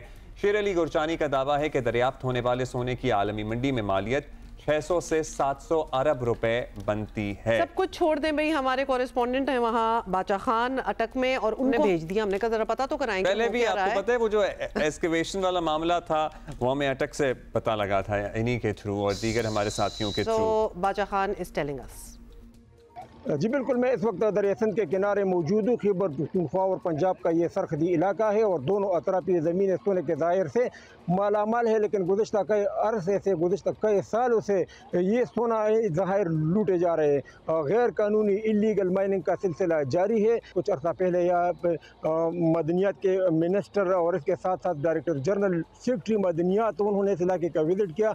इनके साथ अटक का इंतज़ामिया भी मौजूद था। उन्होंने उनको शाबाश दी कि आप लोगों ने यहाँ पे ये गैर कानूनी सिलसिला रोका हुआ है, लेकिन वो चंद घंटों के लिए रोका था और वो जब रुखसत हुए तो दोबारा ये धंधा शुरू हुआ और इसके बाद 3 महीने बाद ये फिर यहाँ पे इसकी दफ़ 144 नाफिज कर दी गई और हुक्मनामे में ये भी कहा गया कि इसकी जो ये मशीनरी है इसकी नकल हमल पर भी पाबंदी है, लेकिन यहाँ पे ये जो माफिया है वो तरनावल से यहाँ पे कतारों की शक्ल में यहाँ पे ये मशीनरी पहुँचाए जा रहे हैं और दरिया सिंध में उतार रहे हैं। तो ये सोना लूटा जा रहा है और ताहाल लूटा जा रहा है। इब्राहिम हसन मुराद साहब हमारे साथ मौजूद हैं, साबिक निगरान वज़ीर मादनियात पंजाब रह चुके हैं जब इंटरिम सेटअप था। उन्हीं के ज़माने में ये मामला जो है वो आया, उसके बाद सर्वे हुआ क्या एक्चुअली पता कैसे लगा? Because I still remember covering this story के सैकड़ों की तादाद में एक्सकेवेटर्स मौजूद हैं यहाँ अटक के मकाम पर और हमारे साथी हमारे कॉरेस्पॉन्डेंट्स हमें बता रहे हैं कि यहाँ पे सोना निकल रहा है और मैं बल्कि कहा जा रहा है लूटा जा रहा है, तो मतलब लूटा जा रहा है, ओपन फॉर ऑल ही खुली हुई है। इब्राहिम साहब आप बताइएगा, आप तक भी क्या ये खबर मतलब हमारे थ्रू या दीगर जराए से पहुंची और उसके बाद ये स्टोरी कैसे डेवलप हुई? जी, thank you so much for having me. बात यहाँ से शुरू होती है कि मेरी इंफॉर्मेशन में as minister mines and minerals लाया गया कि अटक में जहाँ दरिया सिंध पंजाब के अंदर एंटर करता है उधर इलीगल माइनिंग हो रही है। और जिस तरह आपने कहा कि तकरीबन 40-50 मिनिमम एक्सकेवेटर्स उधर लगे हुए थे, लेबर उधर काम करी थी, तो हमने फौरी सेक्शन 144 उधर डिप्लॉय किया और उसमें जो लोग थे उनकी गिरफ्तारियां भी हुई, FIRs भी हुई और मशीनरी को इम्पाउंड किया। नंबर 2 इसका स्टेप यही था कि हम जियोलॉजिकल सर्वे ऑफ पाकिस्तान जो कि पाकिस्तान का प्रीमियर इदारा है, उसको हम ये टास्क देते कि आप ये बताएं कि इधर प्लेसर गोल्ड मौजूद है कि नहीं है, और नंबर 2 अगर मौजूद है तो किस मिकदार में मौजूद है। GSP ने कुछ माह लेके तकरीबन 127 मुकामात पे 500 सैंपल इकट्ठे किए और उन्होंने ये हमें फाइंडिंग दी कि इधर तकरीबन 28 लाख तोले सोना जो है वो अवेलेबल है। और नेक्स्ट हमने इसके 9 ब्लॉक्स बनाए। जो छोटा ब्लॉक था वो तकरीबन 1.25 लाख तोले सोने का था, जिसमें तकरीबन 55 अरब का सोना था। जो बड़ा ब्लॉक था वो तकरीबन 5.5 लाख तोले सोने का था, जिसमें 155 अरब रुपए का सोना था। और इसके मुस्तकबिल में हमने ऑक्शन ही करना था थ्रू SIFC, जिसके लिए एक मिनरल इन्वेस्टमेंट फोरम का हमने इनकाद किया चीफ मिनिस्टर सेक्रेटेरिएट में। उसमें SIFC को हमने बुलाया, लीडिंग बिजनेसमैन को बुलाया और उनको कहा कि इसको हम आगे हम साफ शफाफ तरीके से ऑक्शन करेंगे। और फिर क्या हुआ? वी आर वेरी क्यूरियस, क्योंकि जब आपने कहा है ना 28 लाख तोले सोना, that is a huge number. मतलब उसको अगर आप मनी वाइज करें तो वो अरबों खरबों की बात हो रही है तकरीबन। तो फिर क्या हुआ? मतलब we want to know Ibrahim Sahab, where do we stand right now? ये मुल्क के लिए खुशी की बात है, can we do something about it जब ये आइडेंटिफाई और कंफर्म हो गया कि सोना तो है वहाँ? जी, इसको थोड़ा सा समझने की जरूरत है कि जिस तरह अफ्रीका के अंदर होता है कि आप समझें गोल्ड की सीम एक चल रही होती है पहाड़ में, ये जो सोना है ये रिवर बैंक के ऊपर होता है और ये पहाड़ों से दरिया के साथ साथ ओवर ईयर्स, ओवर सेंचुरीज आके अपनी डेंसिटी की वजह से एक जगह आके डिपॉजिट हो जाता है। जब सर्दियों में पानी का बहाव कम होता है तो लोग उधर पहुंच जाते हैं और वो उसको जाके एक्सकेवेट करते हैं। अराउंड जनवरी हमने मिनरल इन्वेस्टमेंट फोरम का इनकाद किया था और हुआ ये कि हमारी हुकूमत का टेन्योर उस वक्त खत्म हो गया और बाद में फिर मेरे ख्याल से सीजन भी इसका चला गया और इसको जो है आगे वो लेके नहीं जा सके। लेकिन फौरी तौर पे इसके जो भी ब्लॉक्स हैं उनका ऑक्शन होना चाहिए। मेरे इल्म में आया कि KP ने इसके ऊपर थोड़ी सी वर्किंग की हुई है, लेकिन बात यह है कि हमारा जो सोना है, हमारे जो सूबे के मुल्क के मादनी वसाइल हैं, इनकी चोरी नहीं होनी चाहिए। और इनकी जो चोरी और लूटमार हो रही है कई सालों से, जो लोग पहुंच जाते हैं, एक आदमी छन्नी लेके पहुंच जाता है, जिसके पास एक एक्सकेवेटर के पैसे होते हैं वो एक एक्सकेवेटर लेके पहुंच जाता है और वो लाखों करोड़ों। अच्छा, ये जो सोना निकालने की तदबीर है ये क्या बहुत मुश्किल काम है? मगर एक आदमी अगर छन्नी लेके निकाल सकता है तो मेरा ख्याल है हुकूमत पाकिस्तान या हुकूमत पंजाब या हुकूमत खैबर पख्तूनख्वा के लिए तो ज्यादा मुश्किल काम नहीं होना चाहिए। बड़ी छन्नियां लगा लें। तो हमें जरूर किसी बाहर के मुल्क की मदद चाहिए, क्योंकि हमारे पास माशाल्लाह ऐसे एस्टैब्लिश ज्वेलर्स मौजूद हैं मुल्क में, जेम्स एंड ज्वेलरी में काम करने वाले कारोबारी लोग जो शायद खुद ही इन्वेस्टमेंट कर लें। और दूसरा इब्राहिम साहब जो मुझे कंसर्न है, are we sitting on it for too long, taking too long? जब ये बात को 1 साल हो गया, पता चल गया है, कंफर्म हो गया है, तो किस चीज का इंतजार है? मतलब उसमें फिर ये एक्सपेक्टेशन करना कि चोरियां नहीं होंगी। हाँ, वो तो होंगी, वो तो होंगी। बड़ा अच्छा आपका पॉइंट है। मेरे पास जेम्स एंड ज्वेलरी एसोसिएशन के नुमाइंदे आए, पूरा इनका वफद आया और उन्होंने कहा कि आज बदकिस्मती से पाकिस्तान में मेजॉरिटी सोना स्मगलिंग के थ्रू ला रहे हैं। आप ये हमें ब्लॉक्स दें, हम इनको लेंगे, हम इधर अपनी इंडस्ट्री इस्टेब्लिश करेंगे और हम ये 800 अरब से 80 हजार अरब की इंडस्ट्री इधर बना सकते हैं। पाकिस्तान गोल्ड को एक्सपोर्ट कर सकता है इधर से। और इसी तरह मेरे पास एक चाइनीज डेलीगेशन भी आया, उन्होंने भी इसमें इंटरेस्ट शो किया, तो हम फ्रेंडली कंट्रीज को भी इसमें साथ मिला सकते हैं। मेरा ख्याल है बेहतर है कि हम खुद भी कोई काम कर लें। अगर इतना मुश्किल काम मतलब वो फ्रेंडली कंट्रीज जहाँ सोना होता है ना, फिल्मों में भी हमने देखा है, वो इतनी फ्रेंडली नहीं रहते। तो वो बीच में बहुत बड़ी चीज आ जाती है। लेकिन जोक्स अपार्ट, इसका मतलब how long are we going to wait? कि आपने कहा है कि जिस तरह जी ऑक्शन भी इसका होना चाहिए, SIFC की तरफ से क्वालिटी भी होती है, क्वालिटी भी होती है। आप लोगों को GSP ने कुछ बताया कि इसमें और क्या धातें हैं, या इसमें सोना जो है वो मतलब एक ही क्वालिटी होती है, एक ही ग्रेड? सोना तो सोना ही होता है, वैसे उसका केमिकल वो एक ही फार्मूला है। तो क्या बताया था GSP ने? और इसमें तो देखें आपके ऊपर है, जब आप उसको रॉ एक्सट्रैक्ट कर लेते हैं उसके आप इसको मेल्ट करके फिर इसमें आप ब्रिक्स भी बना सकते हैं, इसमें आप वैल्यू एडिशन भी कर सकते हैं और 22 कैरेट में जा सकते हैं, 18 कैरेट बना सकते हैं as per your need and requirement. लेकिन बुनियादी तौर पे तो पहला जो काम है वो ये कि इसकी चोरी रोकी जाए और नंबर 2 इसका साफ शफाफ ई ऑक्शन बिडिंग के थ्रू ऑक्शन कराया जाए। और नंबर 3 अगर फर्ज करें हम ईयर राउंड माइनिंग कर सकते हैं कि कुछ ऐसे मकामात हैं जिधर पानी का बहाव दरिया में ज़्यादा तेज़ होता है और डेप्थ पानी की ज़्यादा है, तो उधर हम किस टेक्नोलॉजी के थ्रू किस मेथड्स के थ्रू माइनिंग कर सकते हैं ताकि हम इसकी फुल पोटेंशियल को अनलीश कर सकें। बहुत शुक्रिया, thank you for giving us this session. क्योंकि इंडिया में आपको पता है उनकी न्यूज़ एजेंसीज ने बड़ा वावेला मतलब शोर बचाया हुआ था जी, पाकिस्तान में सोना निकल आया, एक्चुअली निकल आया। तो या ये हकीकत है। इब्राहिम हसन वराद साहब हमारे साथ मौजूद थे, ब्रेक लेंगे। many more concerns and questions. पे काम चल रहा है। 18 जनवरी से मलेशिया में खवातीन का अंडर-19 T20 वर्ल्ड कप शुरू हो रहा है। 16 टीमें हिस्सा ले रही हैं जिसमें पाकिस्तान भी शामिल है। और बड़ा जबरदस्त किस्म का प्रोमो जो है वो उन्होंने एक प्रोमो जारी किया है। हाँ, और गाना लोगों को याद आ जाएंगी स्पाइस गर्ल्स। एक दिन इस पे बात करेंगे। See you tomorrow, inshallah. See you.